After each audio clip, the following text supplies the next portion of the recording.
Tardes o muy buenas noches. En esta oportunidad nos encontramos para ver el último texto de la unidad número 3, ¿no? Habíamos finalizado la clase anterior analizando justamente lo que era la economía primaria exportadora y en este caso vamos a ver justamente a los últimos años, ¿no? Especialmente lo que va entre 1914, es decir, el año en que comienza la Primera Guerra Mundial, y 1929, el año del crack de Wall Street.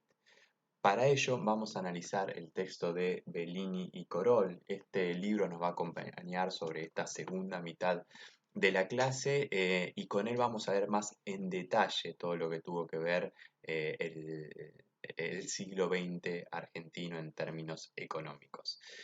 Em, Antes de ir a este capítulo, me resulta interesante señalar la introducción del mismo, ¿no? Porque en su introducción, que no son muchas páginas, resulta muy ilustrativa la mirada que ellos tienen acerca de lo que ellos denominan un desarrollo fallido por parte de la economía argentina. Entonces, para comenzar, ellos plantean que hacia principios del siglo XX, la situación económica de Argentina era mucho mejor que la del resto de Latinoamérica. Era una economía con un PBI per cápita muy alto, bien similar a la de los países del primer mundo. Incluso en aquel contexto la Argentina ocupaba el lugar número 10, ¿no? Recordemos que habíamos dicho que a la Argentina se la conocía como el granero del mundo. Además, su economía estaba diversificada, había presencia de capitales extranjeros, aumentaba el proceso de urbanización, la población argentina estaba más alfabetizada también que otros países, pero sin embargo algo comenzó a cambiar a partir de 1914.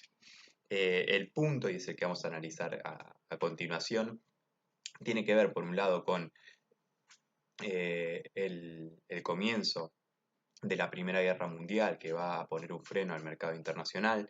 Tiene que ver también con el auge de Estados Unidos, que no tenía una relación complementaria como si la teníamos con Gran Bretaña, y tiene que ver también con la finalización de el crecimiento de la actividad agropecuaria a través de la expansión de tierra, bien, porque para ese entonces ya todas las tierras estaban ocupadas. Generalmente se habla, dicen ellos, de el fracaso argentino. Bueno, ellos no coinciden con esta mirada, no creen que la de Argentina haya sido un fracaso. Desde la mirada de estos autores hubo una serie de conflictos, bien que ellos lo plantean en dos miradas. Por un lado, ciertos vínculos de dependencia, es decir, que en lugar de posicionarnos de modo simétrico en el mundo, nos ubicamos de un modo asimétrico, siguiendo una serie de pautas, una serie de pedidos que eran beneficiosas para las otras economías, pero no lo eran para nosotros. Y finalmente, por el cambio en las políticas de Estado. Bien, ¿qué significa esto? Significa que la Argentina no tomó un rumbo y un camino de crecimiento, sino que fue para un lado, fue para el otro, volvió para acá.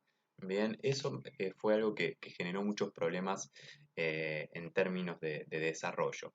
Yo agrego aquí también, en línea con Aldo Ferrer, que en esos cambios de políticas de Estado también hubo 6 golpes de Estado en el siglo XX. Bien, entonces esto lo que terminó generando es que en lugar de que la democracia solucionara las reglas de juego, en lugar de que las mayorías determinaran el camino económico a seguir, lo que terminó ocurriendo es que con el apoyo de las élites económicas, las Fuerzas Armadas fueron rompiendo el orden constitucional y los presidentes elegidos en democracia. Bien, le ocurrió a Hipólito Yrigoyen, le ocurrió a Juan Domingo Perón, le ocurrió a Frondizi, le ocurrió a Ilía, le ocurrió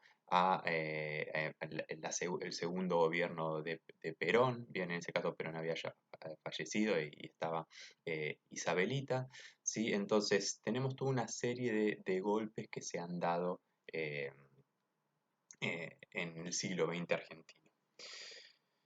Dicho esto, hay que señalar que efectivamente algo ocurrió, ¿sí? En las primeras 2 décadas del siglo XX, ¿sí? Nosotros veníamos con una senda de crecimiento, aunque recordemos que un crecimiento desigual, ¿sí? A través de la exportación de productos agrícolas y ganaderos, bien, a raíz de la revolución de los transportes de la segunda revolución industrial que habían permitido la incorporación de los productos de clima templado a nivel internacional. Bien, en el caso de nosotros, granos, cereales, carnes frescas y congeladas. Ahora, ¿cuáles fueron los dos desafíos? Bueno, el primer desafío fue la Primera Guerra Mundial que frenó, ¿sí? El comercio internacional, ¿sí? ¿Por qué lo frenó? Porque, bueno, disminuye las compras y las ventas, ya vamos a ver, digo, algunos puntos por qué sucede esto. Entonces frena toda la economía internacional, algo parecido a lo que ocurre hoy con el coronavirus, genera inestabilidades, como cae las compras y las ventas, caen también el producto de los caen también el precio de los productos que exportábamos y surgen muchos proteccionismos, ¿no? Después de esta primera guerra, durante y después. En el caso del ámbito local hay dos puntos. En primer lugar, finaliza la expansión o el crecimiento de la actividad agrícola ganadera a través de la incorporación de nuevas tierras, porque bueno, la tierra es finita y ya se había ocupado. Y en segundo lugar, hay una crisis de los productos y las economías regionales para el mercado local. Hay una serie de momentos históricos que nosotros ya habíamos analizado que van a impactar fuertemente en lo que es la política y por lo tanto la economía argentina, que es la reforma electoral del 1912, la ley Sáenz Peña que permite, que plantea que el voto es obligatorio, bien, y secreto, universal y secreto. Además, en la llegada del radicalismo, bien, la UCR y Hipólito Yrigoyen ponen fin a los gobiernos que de algún modo ubicaba la élite económica relacionada con el modo agroexportador. Em, bueno, vamos a ver cómo va impactando también el contexto internacional. Entonces, recordemos que la Primera Guerra Mundial es entre 1914 y 1918. Al comienzo de la guerra, un año antes, nos encontramos con que el Banco Central de Inglaterra sube la tasa de interés. Bien, subir la tasa de interés es subir la tasa por los préstamos. Bien, entonces, ¿qué ocurre? Un montón de capital que estaba en la Argentina, bien, fluye hacia Inglaterra, bien, bueno, para tomar para prestarle plata al Banco Central de Inglaterra, bien, para financiarlo para la guerra, y al prestarle plata le devuelve una cantidad mayor, bien, digo, siendo la potencia del mundo, lo cual da seguridad, y comparados con tasas de interés más bajas o con mayor riesgo en Argentina, bueno, esos capitales que estaban aquí vuelven para Inglaterra. Entonces, fíjense que se da una reversión del flujo de capitales. Nosotros encontramos que venían capitales a la Argentina para invertir, lo cual generaba toda una serie de movimientos económicos, bueno, ese dinero se va hacia Inglaterra. ¿Bien? Eh, ¿Qué produce eso? Bueno, produce en Argentina una recesión, bien, por lo tanto cae la circulación de moneda en la economía y quiebran un montón de pequeños negocios. Em, Esto lo que demuestra es la dependencia que tenía la Argentina, por un lado con estas inversiones extranjeras, bien, pero por otro lado también lo que va a hacer es mostrar la dependencia que tenía la Argentina de la exportación, bien, y esto es un punto para tener en cuenta que creo que lo tengo que tener, eh, que debería haber sido un conocimiento incorporado, ¿sí? ¿Y por qué digo esto? Digo, bueno, porque en los últimos 4 años hubo un intento de volver a exportar granos, cereales sin industrializar, y además de la dependencia de los préstamos, ¿no? Del endeudamiento, y fíjense que cuando Estados Unidos aumenta un poco la tasa de interés, también genera que los capitales que estaban aquí se vayan de la Argentina. Entonces, arranca la Primera Guerra Mundial, comienza a haber bloqueos, la guerra submarina, eso hace que se encarezcan los fletes, es decir, el transporte de mercancías, justamente por el riesgo que tiene de ir llevando una venta, bien, y que de repente se lo bajen. Entonces, ¿qué sucede? Sucede que cae la venta de granos, sucede que cae la venta de carnes congeladas, bien, todos estos productos que habían comenzado a exportarse a partir de la revolución de los transportes. Y así como caen las exportaciones, también ¿qué sucede? Caen las importaciones, bien, porque ¿cómo se financian las importaciones? A partir de las exportaciones. Nosotros vendemos, entran divisas y con esas divisas pagamos las importaciones. Bueno, ¿qué es las importaciones que caen? Cae la maquinaria, la importación de maquinaria, cae la importación de combustible. Entonces, lo que encontramos aquí es que nosotros tenemos una de las principales crisis de la economía argentina. Bien, esto me parece interesante tenerlo en cuenta. Yo creo que si el gobierno anterior lo hubiera tenido en cuenta, nos hubiéramos ahorrado toda la crisis que estamos viviendo ahora. Eh, es algo que es sabido, que está escrito. Em, a ver, entre 1903 y 1917 hubo una caída del 8,1% anual del Producto Bruto Interno. Bien, para los autores, para Bellini y Corol, bien, dos profesores especializados en historia económica, esta fue la recesión más profunda y prolongada. Bien, la recesión más profunda y prolongada. La de 2001, bien, cuando entramos en la crisis del modelo neoliberal, fue una recesión profunda, pero no fue prolongada, porque fue una recesión que rápidamente, ¿no? Fue como una especie de V corta. Uno encuentra que ya para 2003 ya la economía, pensemos que 2001 la crisis fue a fines de 2001 y ya para 2003 ya la economía argentina estaba creciendo de vuelta. Entonces, fíjense qué interesante esto, que yo le pido que lo lean la página 27 y que se lo anoten y que más allá de tener que rendirlo en un parcial, que lo aprendamos, ¿no? Porque también nos va a señalar la importancia de tener economías industrializadas y de tener un mercado interno robusto. La profundidad de la crisis de 1903 y 1917 pone de relieve, sin embargo, las fragilidades propias de una economía especializada en la producción agropecuaria para la exportación, poco diversificada y dependiente de los flujos de capitales extranjeros. ¿Bien?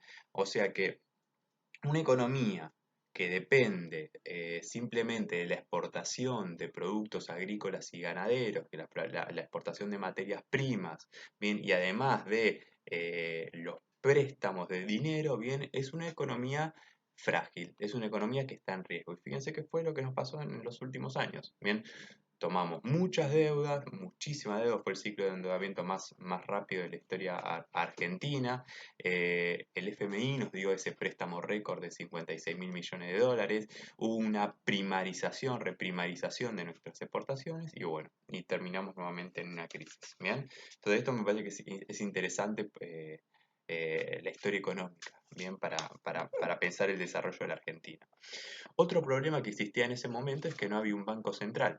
Bien, por lo tanto, al no existir el Banco Central, mientras se suma Tania a la clase, al no existir un Banco Central no había una entidad que pudiera ir regulando todas estas complicaciones que se fueron dando.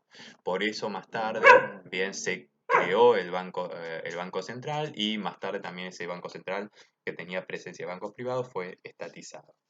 Entonces, la guerra mundial significó el déficit fiscal por una caída, en primer lugar, de las exportaciones, bien, pero además de todo eso, nosotros también en ese momento teníamos un arancel a las importaciones, bien, entonces, si caen las exportaciones, si caen las importaciones, también se recauda menos. Bien, fíjense cómo esto te va impactando también en las cuentas públicas. Bien, y eso hizo que como cae los ingresos fiscales, como cae la economía, la deuda que teníamos cobra más envergadura.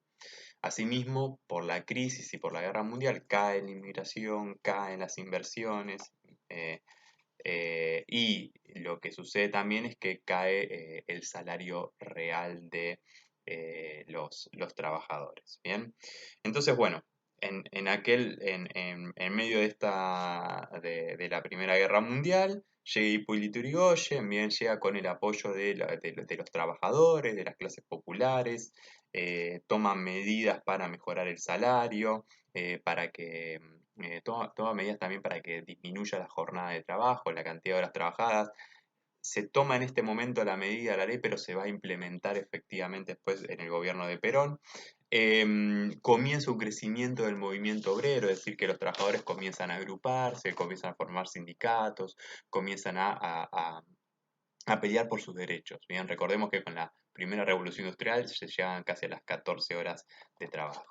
Ahora bien, una vez que termina esta Primera Guerra Mundial, la Argentina entra en un sendero de recuperación y de prosperidad, bien, un sendero que va a perdurar más o menos entre 1918 y justamente el crack de Wall Street en 1929. Em, la economía mundial en ese momento estaba en modo inestable, bien, había cierta propensión al principio a los proteccionismos. Aquí es donde se da el viraje de la potencia del mundo.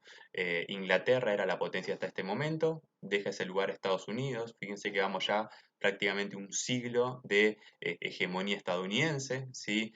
Disputada tal vez en la Segunda Guerra Mundial por Alemania, disputada durante la Guerra Fría con Rusia, ahora disputada con China, pero un siglo de hegemonía de Estados Unidos como líder económico mundial.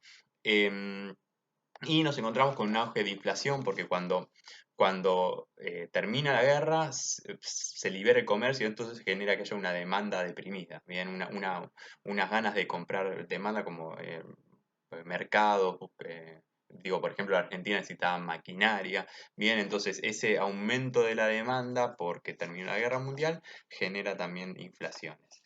En el caso de la Argentina va a crecer el PBI, se van a recuperar especialmente las exportaciones, crece la exportación de carnes enfriadas, mejoran además los precios internacionales de nuestros productos de- de exportación. Como aumentan las exportaciones, aumentan las importaciones, por lo tanto también aumenta la recaudación del Estado, se reactiva la inversión.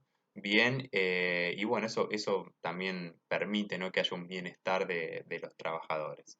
Em, no solamente por aumento de salarios, sino porque también aumenta el trabajo. Bien, y todo esto genera que haya una reanudación de la inmigración y agregar también que la actividad sindical, agregar también que las huelgas generaron presión para que los trabajadores pudieran ir aumentando sus ingresos.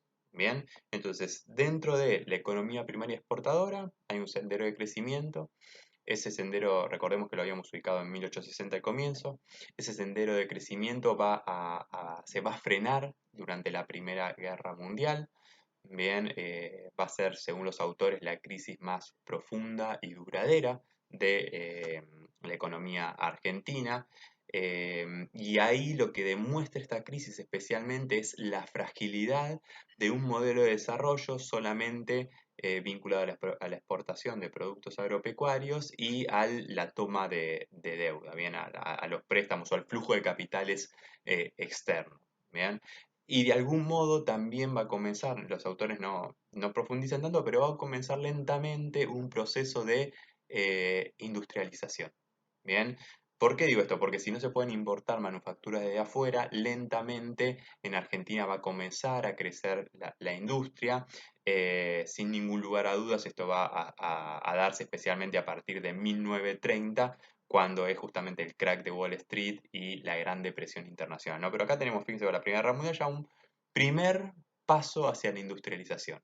El segundo paso hacia la industrialización va a ser la Gran Depresión de 1930 y el tercer paso va a ser con el gobierno de Perón, cuando el Estado va a apoyar fuertemente lo que se denomina industrialización por sustitución de importaciones, que va a ser justamente la segunda etapa, según Aldo Ferrer, entre 1930 y 1976.